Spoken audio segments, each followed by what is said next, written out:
والنهارده هيبقى موتك يا كبير. طبعا بيخاف وبيكلم المديره وبيقول لها ان في حد من عندك اخترق القوانين. المديره اكدت له انها ما تعرفش اي حاجه عن ايفا وانها مطروده اصلا من منظمتها. في الاخر الاتنين بيتفقوا ان المديره هتبعت حد من عندها يقتل ايفا او يرجعها. طبعا المستشار بيوافق ولكنه بيعرفها ان اخرها معاه الساعه 12 بالليل، لو الامر ما تمش فهو هيقتل ايفا واللي هي هتبعته كمان.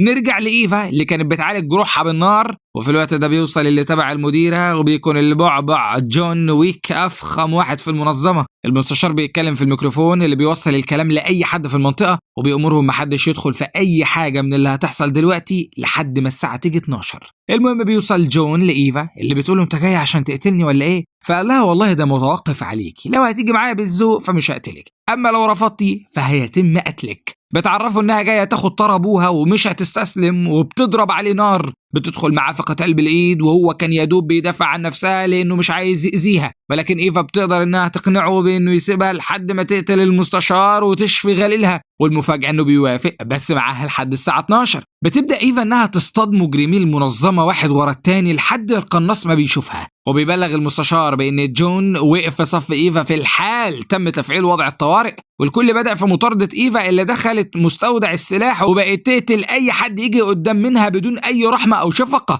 ما كانش فيه اي حد قادر عليها، وبتاخد اللي يكفيها من الاسلحة والقنابل لحد ما بتلاقي سلاح ناري اي حد كان بيتعرض لها كانت بتولع فيه حرفيا، لحد ما بيفضل واحد من المجرمين كان هو النينجا اللي فيهم، والاتنين كان معاهم نفس السلاح الناري وعايزين يولعوا في بعض. بنروح للمستشار اللي رجالته قالوا له لازم تسيب المكان حالا، البت فتاكه ومحدش قادر عليها، وبالرغم انه رفض في الاول لان محدش من الرؤساء ساب المنطقه من 10 سنين، بس في الاخر سمع كلامهم. بنرجع لايفا اللي كانت جابت اخرها مع الواد النينجا وقررت انها تقاتله بخرطوم الميه. بالفعل ده اللي بيحصل، بتهجم ايفا عليه بضغط الميه العالي جدا واللي كان بيطفي النار اللي خارجه من سلاحه. بتقدر ايفا انها تتغلب عليه ولكن للاسف الواد بيقوم بسرعه ولسه يحرقها الباشا جون بيديله طلقه في السنتريك بيقضي عليه في ثانيه الا ثانيه. وقتها رجاله المستشار بيوصلوا له بيكونوا خايفين لان جون ويك بيعتبروا انه ده انتحار، لكن جون بيخرج لهم وبيمس عليهم بكام طلقه كده في اللذيذ منه. نروح لايفا اللي وقفت العربيه اللي المستشار كان بيهرب بيها ولسه بيتكلم وكان هيقول لها في قصيده،